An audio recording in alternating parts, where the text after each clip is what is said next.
It's midnight and you're watching Nightline. I'm Brendan Wong. The top stories.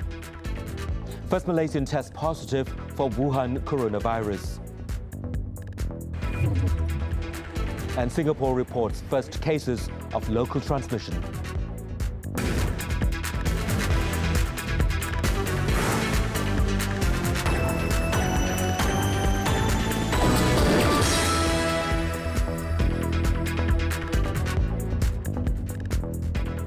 Good morning. Malaysia on Tuesday reported its first local case of the novel coronavirus infection. The 41-year-old patient from Selangor travelled to Singapore from January 16 to 23rd to attend a meeting which had several foreign delegates, including from China. Health Minister Datuk Seri Dr. Zulkifli Ahmad, in announcing this Tuesday, said that the man is in stable condition. At a media conference, Datuk Seri Dr. Zulkifli said his ministry has contacted its Singapore counterpart to commence contact tracing. Pada 29 Januari 2020, beliau telah mendapatkan rawatan di sebuah pusat perubatan swasta di Selangor kerana demam dan batuk. Ya, 29 beliau bergejala, beliau mendapatkan rawatan di pusat perubatan swasta di Selangor. Selanjutnya, beliau telah dirujuk ke Hospital Sungai Buloh pada 2 Februari 2020 dan dimasukkan ke ward isolasi. Ya. Beliau disahkan positif 2019 nCoV pada 3 Februari 2020, yakni semalam. Close contact pada kes warga negara Malaysia itu kita lakukan contact tracing dan kita memerhatikan, ya, dan akan meletakkan beliau dalam keadaan home surveillance dan semua yang lain yang perlu diberikan treatment ataupun pendekatan yang sama, kita juga akan meletakkan mereka dalam home surveillance closely for 14 days. The health minister also said that another Chinese national was also tested positive, a 63-year-old man from Wuhan who entered the country via KLIA on January the 18th. The patient is currently in the isolation ward of the Kuala Lumpur hospital and is in stable condition. The two newest cases brings Malaysia's total novel coronavirus infections to 10, 5 of whom had been patients under investigation and the rest those who had been in close contact. Aside from the Malaysian, all the confirmed cases involve Chinese nationals. Earlier in the day, the 107 Malaysians and their family members who were evacuated from Wuhan underwent health screening at the Air Disaster Unit at the KL International Airport, KLIA in Sepang, Selangor, where 2 did not pass the screening. Both were immediately sent to the Kuala Lumpur hospital and are now in the isolation ward. The remaining 105 were transported to the surveillance centre at the Higher Education Leadership Academy in Bandar Anstak in Nilai Negeri Sembilan. The AirAsia flight AK8256, carrying the Malaysians and their non-Malaysian family members, touched down at KLIA at 5:57 a.m. Also on board were 8 mission team members, 6 officials from the Malaysian embassy in China and 12 crew members. At the Nilai Centre, communication is limited only to health officers. No communication with outsiders, including family members, is allowed. The quarantined individuals will undergo health screening twice daily before they are released after surveillance period of 14 days. The Foreign Ministry, meanwhile, said the 34 Malaysians are still stranded in China after failing to get to the airport in Wuhan for the special flight to bring them home on Tuesday. Wisma Putra said they missed their flight due to logistical problems. All 34 were unable to find transport to the Wuhan Tianhe International Airport. According to the National Disaster and Management Agency, NADMA, the main reason is that they were outside Wuhan city and it is difficult to get transport to head into the city or the airport. When asked, Health Minister Datuk Seri Dr. Zulkifli Ahmad said at Tuesday's media conference that his Foreign Ministry counterpart, Datuk Saifuddin Abdullah, is to brief the Cabinet at its next weekly meeting on Wednesday on this situation and proposed action plan. Belum dapat saya pastikan, tetapi ini adalah perkara yang di luar kemampuan kami ketika membuat persediaan itu. Tidak menghitung bahawa logistik itu yang akan menggagalkan mereka sampai ke airport, ke lapangan terbang dan punya keupayaan untuk sampai pada waktu yang sepatutnya, tetapi ternyata inilah yang mengendalikan. The 34 Malaysians were stranded as the Wuhan, Huanggang and Izhou cities in the Hubei province were placed under lockdown following the outbreak. Disease control, Dr. Malaysia has denied entry to 147 Chinese citizens from the Hubei province since January the 27th. Home Minister Tan Sri Muhyiddin Yassin in a Facebook post on Tuesday said of the 147, 30 had tried to enter the country via the Sultan Abu Bakar complex in Johor on January the 28th. Another 32 were barred from entering via Port Klang on January the 29th, with a further 33 at the same port on February the 3rd. And later, the Home Minister said the government is steadfast in its decision to deny entry to tourists from Wuhan and Hubei. He said that information from the Health Ministry does not show that there is a need to deny entry to all Chinese nationals. Sehingga ada isyarat daripada Kementerian Kesihatan ini agak tahapnya sudah dianggap lebih berbahaya, maka barulah itu. Jadi setakat hari ini yang kami dimaklumkan oleh Kementerian Kesihatan tidak diperlukan itu kerana jumlah yang telah pun didapati perlu dikuarantin, kalau tak silap saya hanya 8 orang sahaja. Ya. Tapi kami sentiasa bersiap siaga. Tan Sri Muhyiddin spoke to the media after visiting the Customs, Immigration and Quarantine Complex in Johor Bahru on Tuesday. According to him, enforcement by the Immigration Department is always based on health information and recommendations. In Sarawak, 24 people, including 17 Malaysians, have been cleared of the 2019 novel coronavirus after their blood samples tested negative. Sarawak Deputy Chief Minister Datuk Ahmad Douglas Unga Embas, however, said the test results of another 8, consisting of 7 Malaysians and a Chinese national, are still pending. 8 pending the result. We hope to get it. So when do we get the result? Is this sent to KL? Some are KL, some is local. So as soon as we have the result, we will inform. Okay.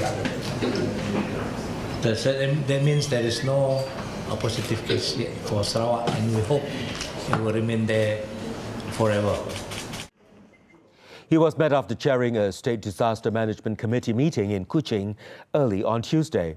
Datuk Ahmad Douglas Unga added that of the 32 people quarantined, 24 are locals, 7 from China and 1 from Thailand. He said testing for novel coronavirus had been conducted at the Sarawak General Hospital following the purchase of blood test kits.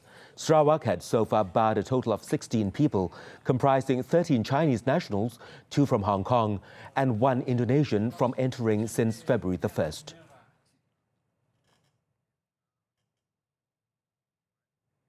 Meanwhile, Singapore has reported 6 more cases of the novel coronavirus, including 4 local transmissions, taking its tally of infections to 24 on Tuesday. According to the city-state's health ministry in a statement, though 4 of these cases constitute a local transmission cluster, there is yet no evidence of widespread sustained community transmission in Singapore. It added the 4 cases were linked to a health product shop that primarily serves Chinese tourists, while the other 2 infections were Singapore residents evacuated on Thursday from the central Chinese city of Wuhan. Earlier, Singapore had reported 18 cases of the virus, all with a history of a recent travel to Wuhan.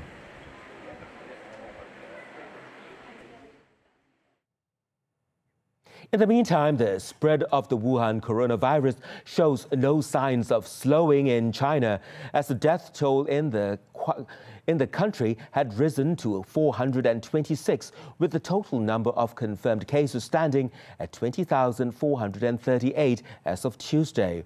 According to the National Health Commission, the updated numbers followed 64 new deaths, including a first death reported in Hong Kong. Elsewhere, the semi-autonomous city of Macau announced that it will suspend operations of gambling and related industries for half a month in an effort to contain the virus, while the self-governing island of Taiwan said on Tuesday that it will implement entry restrictions for foreign nationals who had been to mainland China starting on Friday. Meanwhile, beyond China, Thailand said it detected 6 more novel coronavirus cases, bringing the total to 25, the highest number outside China.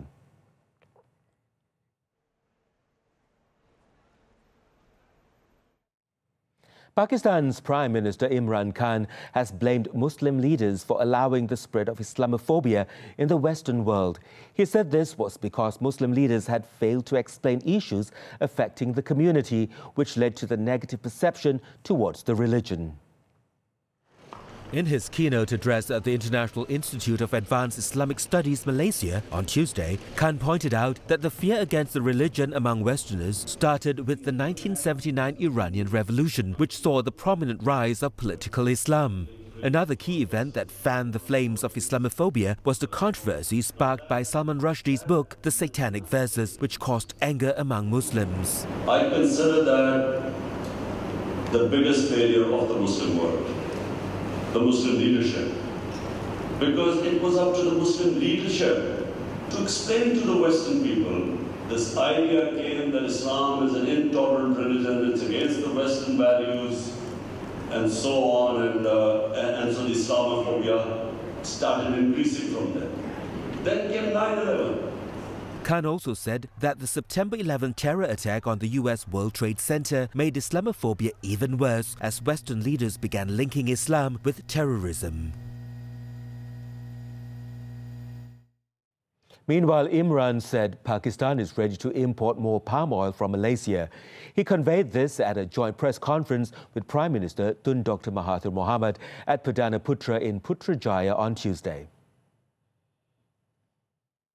We did talk about sale of palm oil. Of course, I think Pakistan is quite ready to import more palm oil from Malaysia.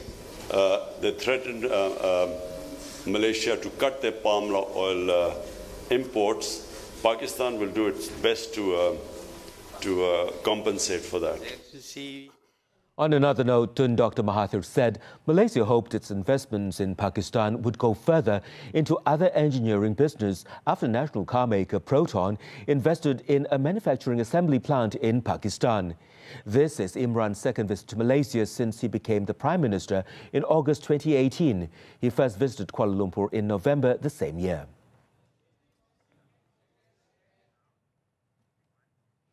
Datuk Sri Muhammad Najib Tun Razak on Tuesday said he had fallen for the bait set by fugitive businessman Lau Tek Jo or Jo Lo, who went on to enjoy a lavish lifestyle while he was left sitting in the dock.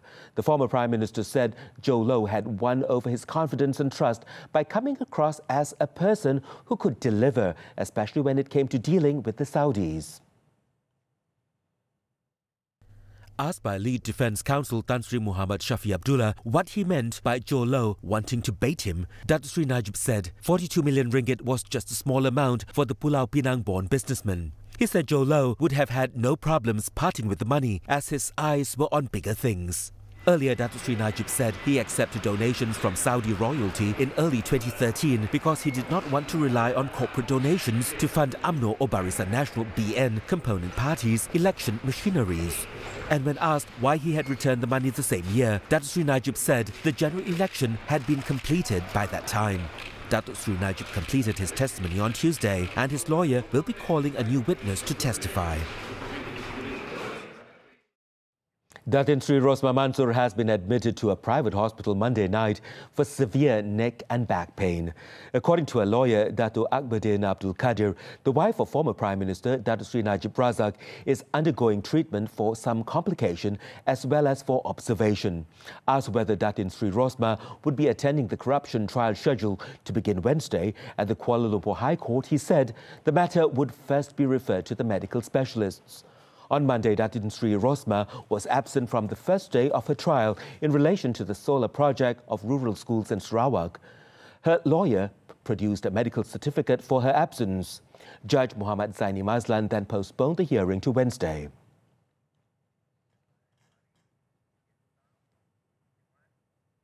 Over the last decade, cancer has been one of the 5 major causes of death in Malaysia. It was estimated that the lifetime risk in developing cancer for men and women in the country is 1 in 10 and 1 in 9 respectively. Despite this, there is a better chance of survival and successful treatment through early intervention. It remains worrying that many patients are still diagnosed at late stages of their diseases. According to Health Minister Datuk Sri Dr. Zulkifli Ahmad, based on his ministry's 2019 health facts, cancer contributed to 11.82% of all deaths in government hospitals, compared with 9.08% in 1999.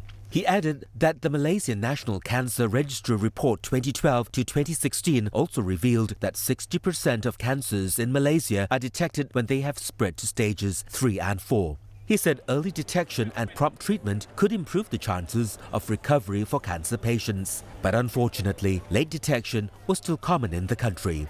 When officiating the World Cancer Day 2020 at KL Central on Tuesday, he added that when cancer has reached advanced stages, the cost of treatment is also higher. He explained that this was due to strong preponderance and beliefs towards alternative treatment for cancer among some Malaysians, and only when such modalities have failed do they seek medical attention. Kerana akibat daripada kepercayaan kepada modaliti dan kaedah-kaedah rawatan, ya, dan itulah sebabnya mengapa pendidikan dan pencerahan dan penjelasan khususnya daripada WHE, CC, pendidikan perubatan adalah sangat penting, dan semua ini tidak hanya bergantung kepada KKM, tetapi ia memerlukan whole of society approach. Semua mesti digemblengkan tenaga. Dr. Zulkifli also reminded that anyone can be diagnosed with the big C regardless of age or gender. Due to this, identifying the symptoms as well as early signs are very important in helping cancer patients. The World Health Organization (WHO) has warned that the world will see a 60% increase in cancer cases over the next 2 decades if current trends continue. However, 30 to 50% of cancer occurrence can be prevented through healthy lifestyles. Members of the public are also urged to go for regular screening tests, learn to recognize early signs and symptoms of cancer, as well as not to postpone treatment if diagnosed with the disease.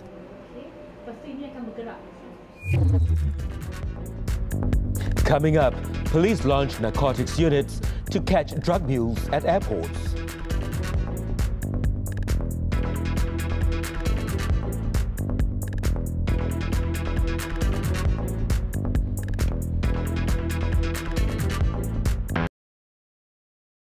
Unit dubbed the Narcotics Airport Division will be stationed at airports to combat drug mules and traffickers. Bukit Aman Narcotics Crime Investigation Department Director, Commissioner Datuk Muhammad Khalil Kadir Muhammad said the new unit will initially be stationed at 7 main airports including KLIA and the Kota Kinabalu International Airport. We do have a small number of officers di KLIA, but not extended to even di KK kita ada sikit apa semua. But now we restructure di mereka supaya kerja mereka tu lebih fokus.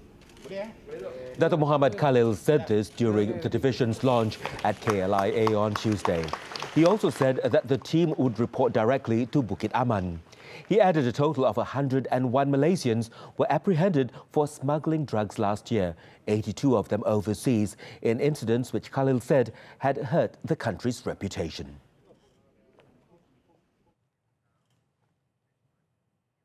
Jaringan Melayu Malaysia JMM President Azwanddin Hamzah on Tuesday pleaded not guilty at the Ampang Magistrates Court to a charge of making a speech with the intention of creating fear among the public 2 years ago.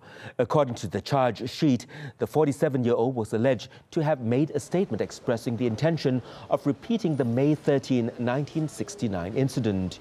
He allegedly committed the crime in a media room in Pandan Indah on November the 21st, 2018. Azwanddin has been charged with, among others, having the intention of causing fear or panic among the public under Section 505, subsection B of the Penal Code, which carries a maximum penalty of imprisonment for 2 years or a fine or both. The charge includes inducing a member of the public to commit an offence against public order. Bail was set by Magistrate Nur Maizan Rahim at 5,000 ringgit with one surety, and March 13 has been fixed for the next mention of the case. More than a dozen students killed in Kenya's school stampede. The details after this breather.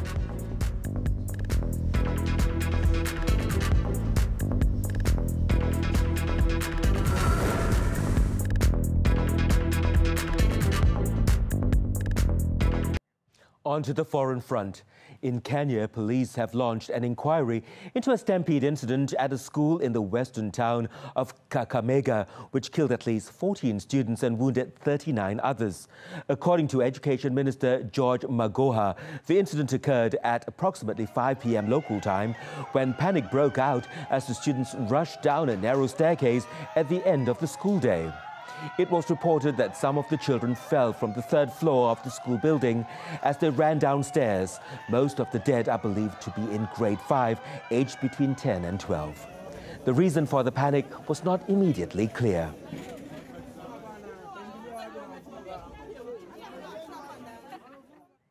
A South African court has raised an arrest warrant for former President Jacob Zuma on Tuesday after he did not appear at a pre-trial hearing in a corruption case on grounds of needing medical treatment.